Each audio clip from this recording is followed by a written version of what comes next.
Hello everyone, and welcome to the Henchman's Memoirs. This is our campaign recap of our 5e Dark Souls of Drakkenheim campaign. We've got a lot of information dump to cover in this episode, and I have to give an extra spoiler warning for this episode. If you do not know all the secret stuff going on in the second half of the Dungeons of Drakkenheim campaign, this is not the episode for you, because we're going to be giving away some spoilers. The players just completed the battle for Shepherd's Gate, and now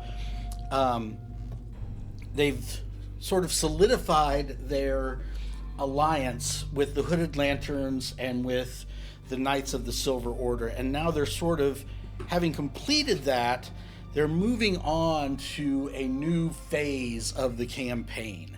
So they, at the end of the last episode, both Thurgood Marshall and Elias Drexel, the leaders of their respective factions, said they wanted to talk privately with the characters. So the first place the characters went was actually to the headquarters of the Hooded Lanterns. And I believe Rain Highlash was there. And I think one of the Lang twins was there. Might have been Handsome Ansem at this point. Might have been Petra. At some point, Pietor was making pretty good time with old Petra. He rolled a pretty good charm test, and he's bringing her closer and closer to sort of falling in love with him. But more importantly, for right now, the party had to get some quests. So, what Elias Drexel wanted to talk to them about was basically the next step. Now that Temple Gate was under the control of the Silver Order, and they were more or less allied with the Hooded Lanterns, he wanted to talk away from the listening ears of the Silver Order about their goals and quests for the future of Drakkenheim. So the main thing that the Hooded Lanterns want is they want to restore the monarchy. They want to restore, in my campaign, an emperor to all of Darkon, to all of the five dominions, so that they can end the civil wars that have been plaguing the provinces, and sort of, the only thing that's going to do that is having a legitimate emperor. They're looking for somebody who would be have some legitimate claim to the throne, but, and this is what they revealed to the party, as being tip-top secret, besides that, they're also looking for a series of artifacts called the Seals of Drakkenheim. Now, these were basically artifacts that belonged to the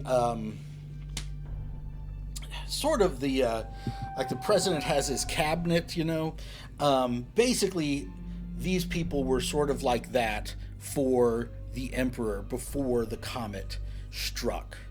And the Hooded Lanterns' goal is to collect all of these because they're necessary to perform this sort of ritual ceremony thing that will legitimize a new emperor for all the lands. So now Elias Drexel was the Lord Commander before the comet struck, so he has the Lord Commander's badge, and he started talking about these other 5 items to the party. Now, St. Vitruvio's phylactery, the party knows, and I think the Hooded Lanterns in our campaign know, that was actually retrieved by the party and given to the Silver Order. So we know where that is right now, but I don't think the Hooded Lanterns want to reveal just yet how important it is to them, for their plans for the city. So the Lord's Commander's badge, we know where that is. St. Vitruvio's phylactery, we know where that is. Interestingly, when the players took control of the Cosmological Clock Tower, they actually recovered the Steward's Seal, and Nexel has been wearing it around under his robes and basically keeping it quiet that he knows where it is. Just to make sure you can read the rest of these. The other three are the Spymaster's Signet, which was, of course, given to the Spymaster, the Chancellor's Crest, the Chancellor of the whole of the city, basically, and the Inscrutable Staff, which was given to the High Wizard. And the question are, where are these three now floating around in the city? The Hooded Lanterns are basically just going door to door looking for these things, and they know, I'm going to lose interest in this campaign long before they're going to be able to retrieve the others. So they've got to find a better way. And, the party knows that they already have the Steward's Seal. And so there's a little scene in The Hobbit where Thorin basically says, I will be revenged on anyone who finds the Arkenstone and keeps it from me, and of course Bilbo has the Arkenstone when Thorin says this. So I tried to throw in that scene a little bit. I'm not sure if it came across my players, but he's basically like, any traitor that finds one of these things and doesn't tell us right away, we gotta string that person up, and they're all like, yes, of course, that would be ridiculous. So their quest is to find these remaining seals of Drakkenheim, and then eventually get into Castle Draken and crown a new emperor.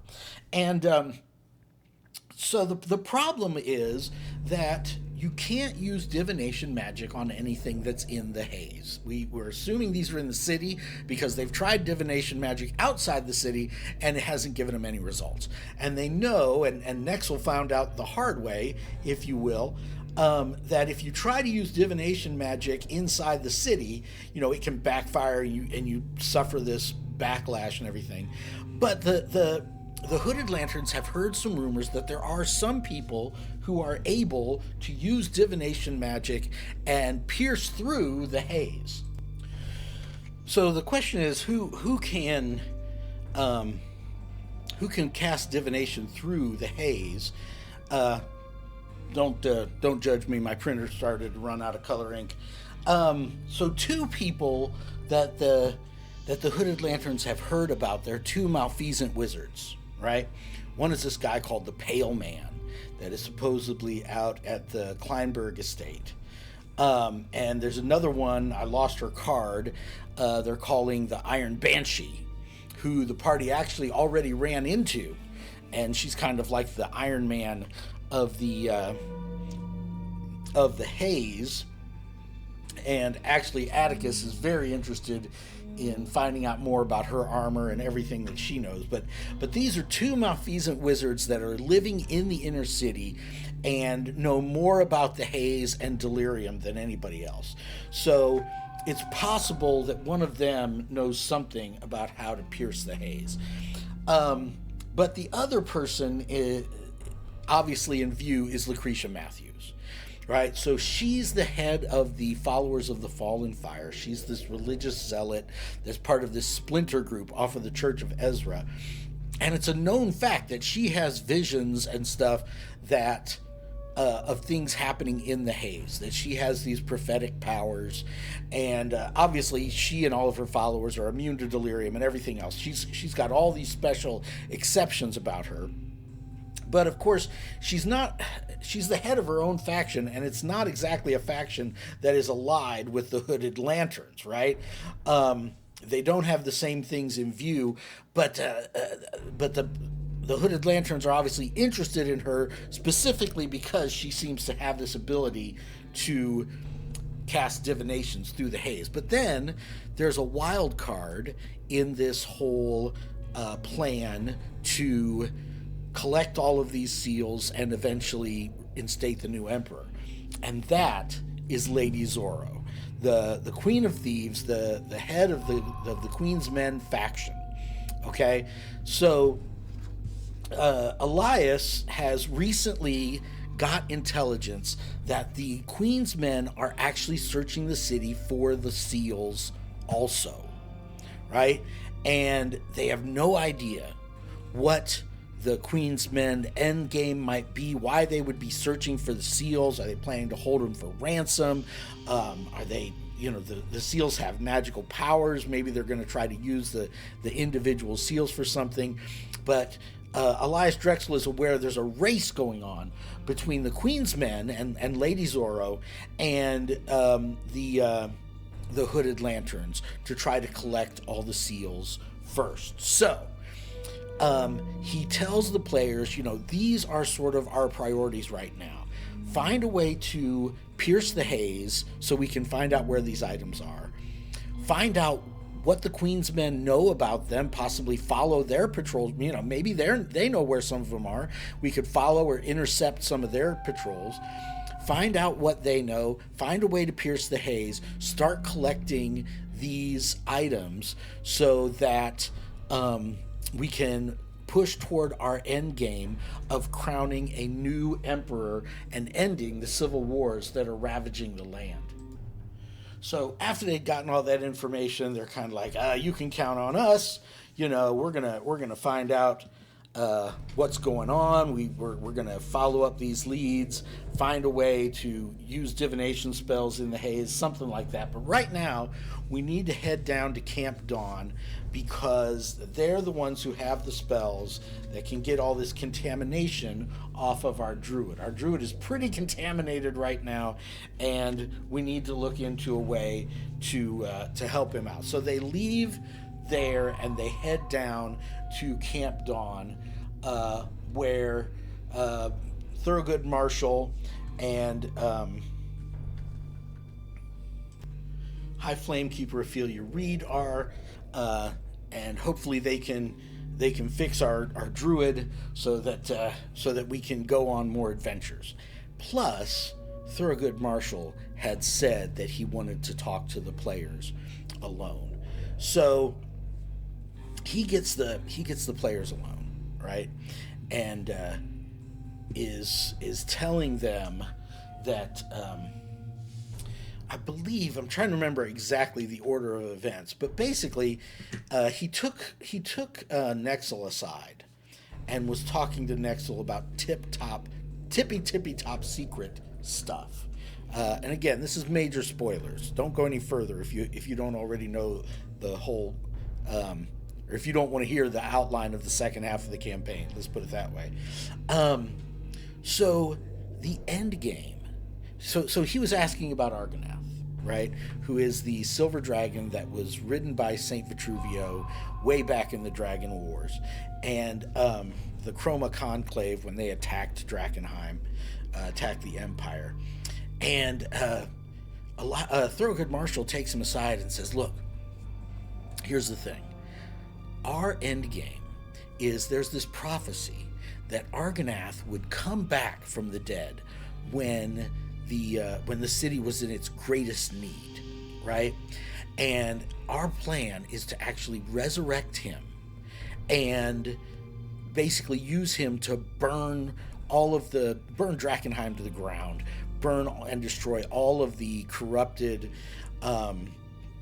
delirium, and put an end to this whole nightmare by basically destroying the delirium, destroying all the delirium in the core, where the main meteorite landed, and cleanse the city. That is our end game. And so we need to get control of St. Vitruvio's Cathedral, right? Basically the Vatican of the Empire there. That's pretty close to Temple Gate, where they just were.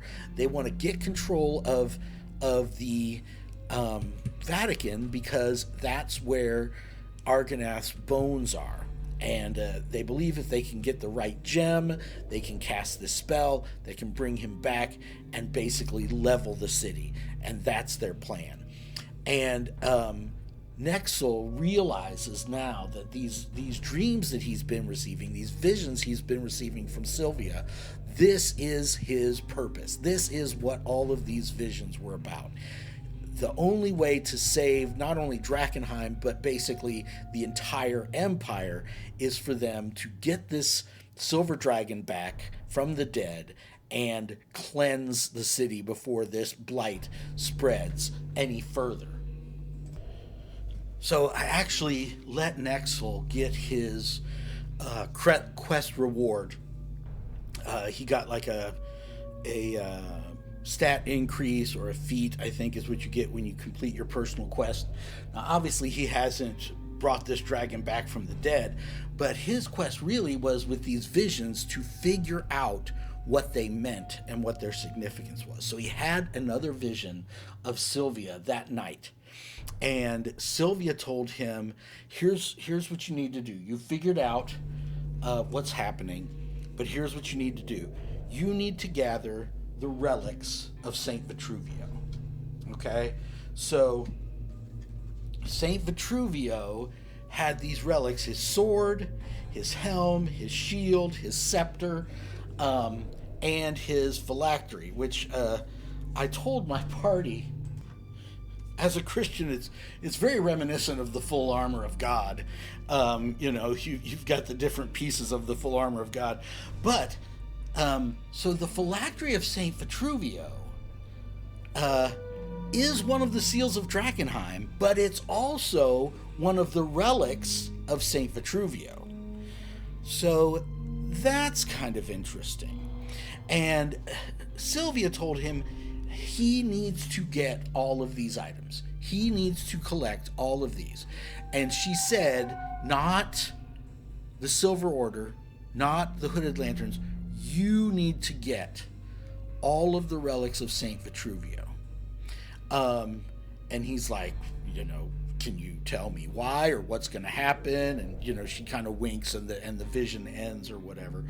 But, so now he has a new quest on top of the other quests, which is to find the relics of St. Vitruvio and bring them all together in his own possession to find out what that has to do with all these other quests that are going on. Hey, listen, if you could give us a like, if you could give us a subscribe, it really helps encourage us to keep making these videos.